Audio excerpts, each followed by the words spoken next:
Hello everyone, welcome to A9 education. Friends, आज के इस वीडियो में हम जो टॉपिक कवर करने जा रहे हैं ये जैन धर्म एंड बौद्ध धर्म से रिलेटेड है, जो कि बिहार में जैन धर्म और बौद्ध धर्म से रिलेटेड जितने भी क्वेश्चंस बन सकते हैं। आप सबको पता है कि हम जो ये सीरीज चला रहे हैं इसमें हम इम्तियाज अहमद सर की बुक जो है बिहार समग्र, उसके सारे के सारे चैप्टर्स हम 1 बाय 1 कवर कर रहे हैं और उसपे जितने भी क्वेश्चंस हैं वो हम कवर कर रहे हैं उसके एक्सप्लेनेशन के साथ। तो ये वीडियो और सारे वीडियोस की तरह काफी इंपॉर्टेंट होने वाला है आपके आने वाले किसी भी बिहार के एग्जाम के लिए। So let's start with the first question. हमारा जो फर्स्ट क्वेश्चन है ये है, जैन धर्म के वास्तविक संस्थापक और 24वें तीर्थंकर, अंतिम तीर्थंकर जो थे, ये इनका जन्म कहाँ हुआ था? तो यहाँ इस क्वेश्चन में ही आपको दो तीन चीजें बड़ी इंपॉर्टेंट देखने को मिल रही है, जो कि है कि 24वें संस्थापक कौन थे और कौन से नंबर के संस्थापक जो थे वो अंतिम तीर्थंकर थे। तो 24वां नंबर जो था ये लास्ट था। तो महावीर जो थे ये, यहाँ पे इसका जो क्वेश्चन का आंसर हो जाएगा कि जैन धर्म के जो वास्तविक संस्थापक थे, जो कि 24वें संस्थापक थे, अंतिम तीर्थंकर महावीर का जन्म कहाँ हुआ था? तो ये हुआ था कुंडल ग्राम में। अब ये महावीर के बचपन का नाम यहाँ पे दिया हुआ है कि वर्धमान था, ये भी आप याद रखेंगे। ये कुंडल ग्राम है किधर? ये वैशाली के निकट है। और यहाँ पे तो इनको क्या हुआ था, महावीर का जन्म हुआ था। और इनको मोक्ष की प्राप्ति अगर पूछा जाए तो कहाँ हुआ था? ये पावापुरी में इनको मिला था, जो कि नालंदा बिहार जिले में है। ठीक है। और यहाँ पे आपसे बोला गया कि 24वें तीर्थंकर मतलब लास्ट जो थे ये महावीर थे, जिनका बचपन का नाम वर्धमान था। लेकिन अगर आपसे पूछा जाए कि जैन धर्म के संस्थापक कौन थे, तो आपका आंसर क्या होगा? ऋषभ देव। ठीक है, वो फर्स्ट तीर्थंकर थे, जैन धर्म के संस्थापक थे। तो हमने इतने सारे रिलेटेड पॉइंट्स यहाँ पे इस क्वेश्चन से देख लिया। सो सेकंड क्वेश्चन हम देख लेते हैं। महावीर के जन्म स्थान कुंडल ग्राम बिहार के किस जिले में स्थित है? तो इससे पहले हमने इसको क्लियर कर रखा है कि वैशाली जिले में स्थित है। कुंडल ग्राम जो है ये वैशाली जिले में स्थित है। महावीर स्वामी का जन्म जो है वो 540 ईस्वी पूर्व माना जाता है, जो कि वैशाली कुंडल ग्राम में हुआ था। और उनके बचपन का नाम क्या था friends? Vardhaman. So question number 3 we have, Mahavir Swami के पिता सिद्धार्थ का नाम, सिद्धार्थ का संबंध है। तो सिद्धार्थ जो थे ये महावीर स्वामी के पिता थे।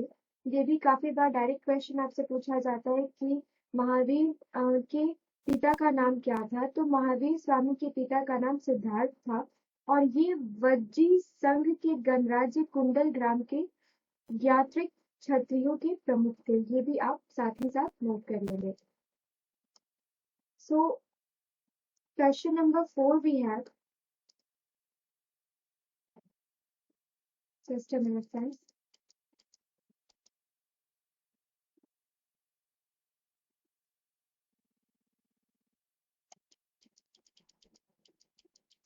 ओके, क्वेश्चन नंबर 4 यहाँ पे आपसे पूछा जा रहा है कि महावीर स्वामी की माता त्रिशला, जिनको विदेह दत्ता भी कहा जाता है, वो कहाँ की राजकुमारी थी? तो ये राजकुमारी थी लिच्छवी की। त्रिशला लिच्छवी प्रमुख चेतक की बहन थी, ये आप याद रखेंगे। क्वेश्चन नंबर 5, महावीर स्वामी ने अपना अंतिम उपदेश कहाँ दिया था? तो ये दिया था पावापुरी में।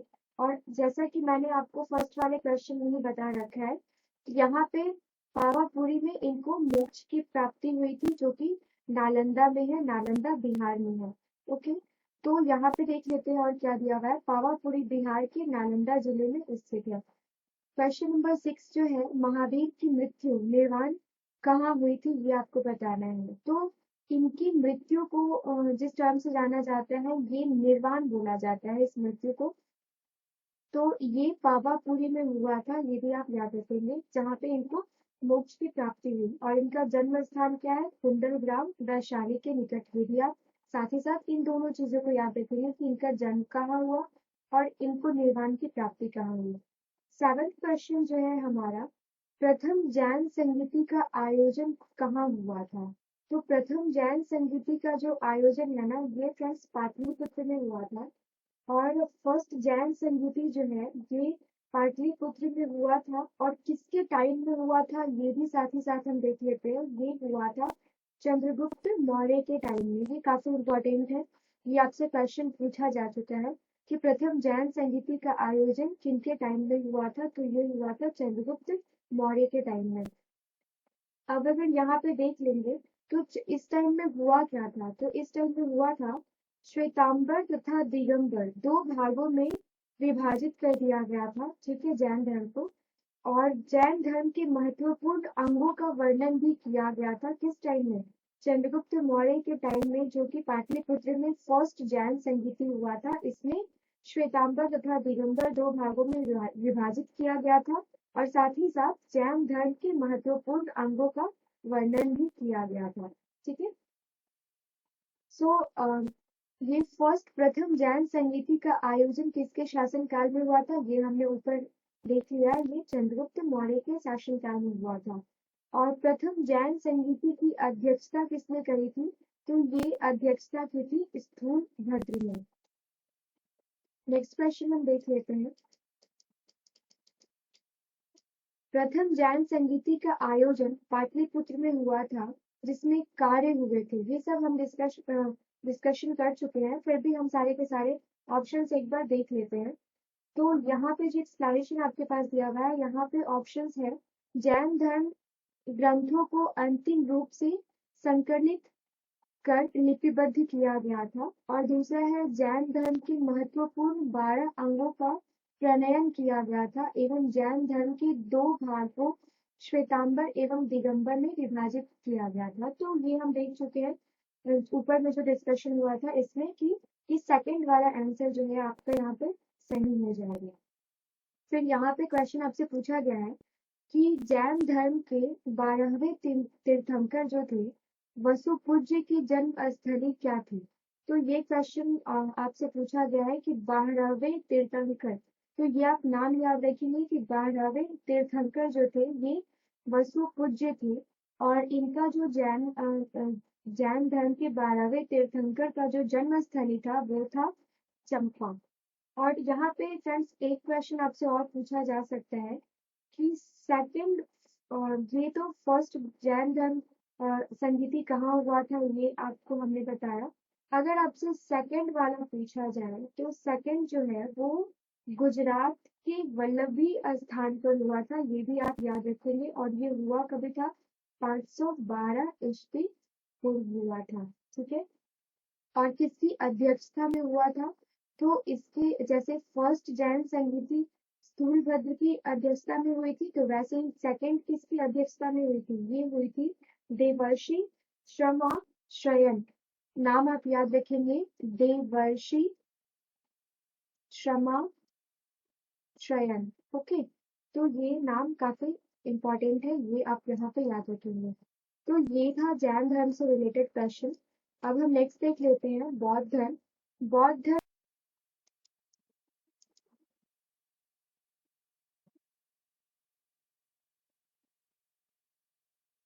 बौद्ध धर्म से रिलेटेड सारे क्वेश्चंस हम देख लेते हैं। यहाँ पे फर्स्ट क्वेश्चन है आपका, बौद्ध धर्म के संस्थापक गौतम बुद्ध ने गृह त्याग के उपरांत सर्वप्रथम कहाँ गए थे?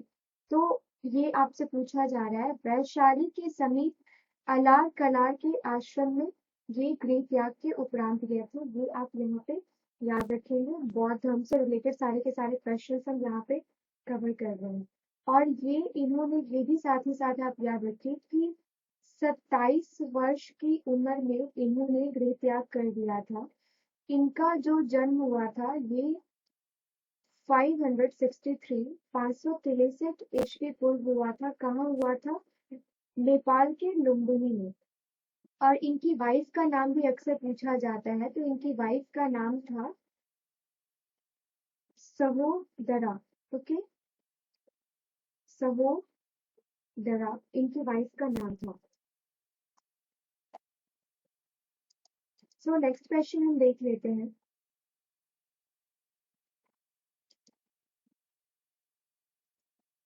नेक्स्ट क्वेश्चन है हमारा,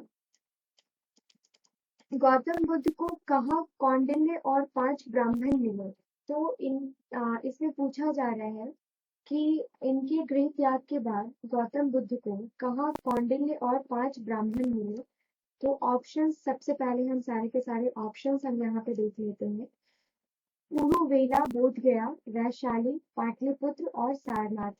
तो ये उरुवेला, बोधगया में इनको 5 ब्राह्मण मिले थे, ये आप याद रखेंगे।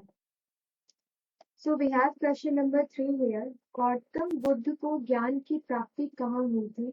तो ये हुई थी बोधगया में, गौतम बुद्ध को ज्ञान की प्राप्ति हुई थी।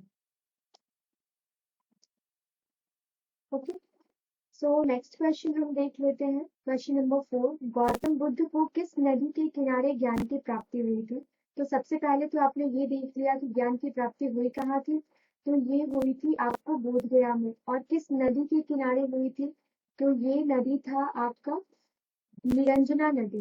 उन्हें ज्ञान की प्राप्ति बोधगया में निरंजना नदी के किनारे एक पीपल वृक्ष के नीचे हुई थी।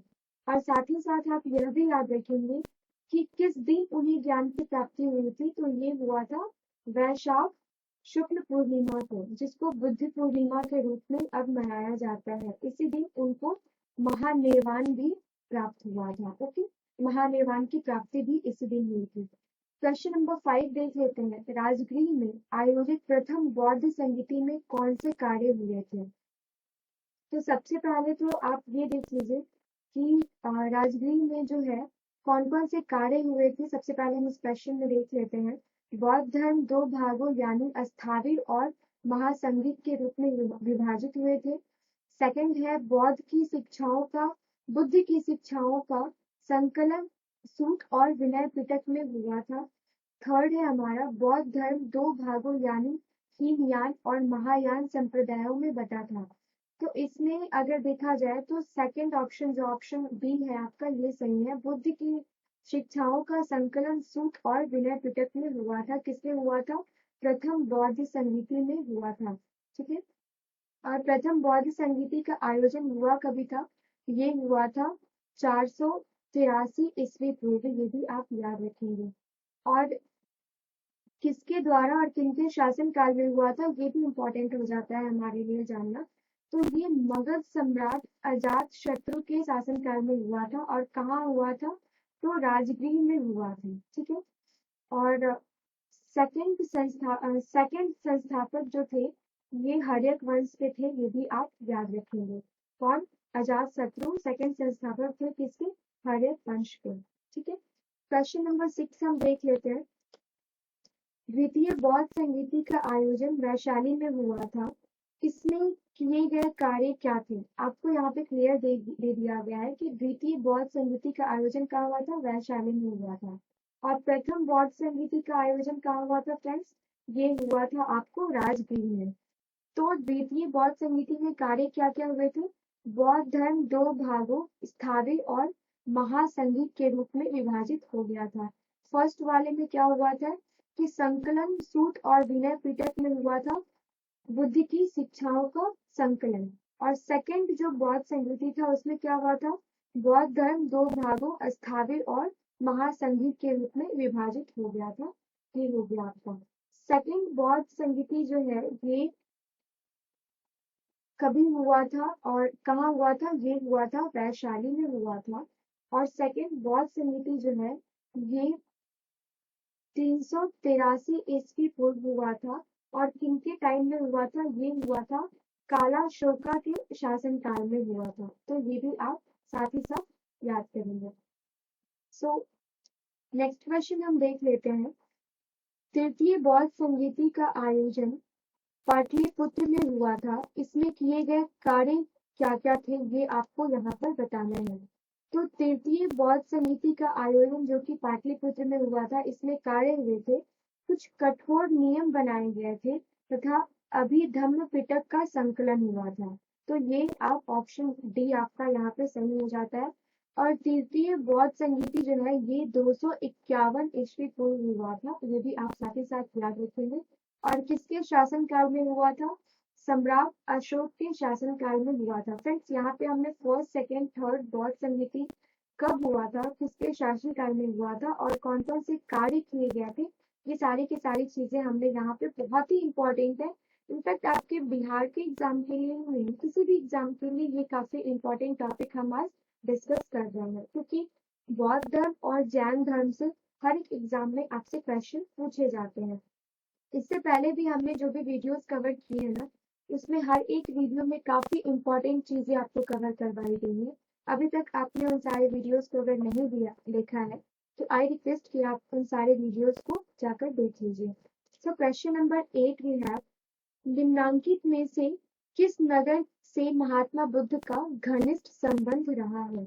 तो ये जो है बोध गया, राजगीर और वैशाली, ये तीनों की तीनों जगह ऐसा है, ये तीनों स्थान से महात्मा बुद्ध नाइन भी है। महात्मा बुद्ध ने पाटलिपुत्र के विनाश के कारणों की भविष्यवाणी की थी, उनमें सम्मिलित था।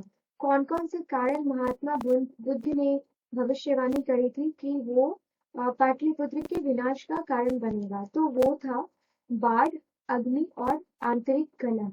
तो ये सारे के सारे जो रीजंस थे, कारण थे, ये पाटलिपुत्र के विनाश का कारण बनेगा। किनके हिसाब से? महात्मा बुद्ध के हिसाब से। सो क्वेश्चन नंबर 10 भी है, बोध गया में महाबोधि मंदिर बनाया गया जहाँ। अब आपसे ये पूछा जा रहा है कि बोध गया में महाबोधि मंदिर कहाँ बनाया गया? तो ये बनाया गया जहाँ गौतम बुद्ध को ज्ञान की प्राप्ति हुई थी। ओके। प्रसिद्ध बौद्ध सारिपुत्र का जन्म कहाँ हुआ था? ठीक है, तो ये प्रसिद्ध बौद्ध सारिपुत्र का जन्म हुआ था नालंदा में, ये आप याद रखेंगे। सो फ्रेंड्स, ये था आज का हमारा बौद्ध धर्म और जैन धर्म से रिलेटेड क्वेश्चन। आई होप ये वीडियो आपको पसंद आया होगा, और अगर आपको ये वीडियो पसंद आया है तो हमारे चैनल को लाइक एंड सब्सक्राइब करना ना भूलें, और साथ ही साथ हमारे लिए अगर कोई भी सजेशन है तो आप हमें कमेंट बॉक्स में पिन करना ना भूलें। सो फ्रेंड्स, मिलते हैं नेक्स्ट वीडियो में, जिसमें हम आने वाले सारे चैप्टर्स आपके साथ डिस्कस करने वाले हैं। टिल देन आप अपने सारे एग्जाम्स की तैयारी करें, जो भी आपने अभी तक पढ़ रखा है उन सारी चीज़ों को बार बार रिवीजन करें, ताकि आने वाले एग्जाम्स में जो क्वेश्चंस आपने पढ़ रखे हैं वहां से गलत होने के चांसेस काफी कम है। सो मिलते हैं नेक्स्ट वीडियो में। Till then, thank you so much, have a nice day.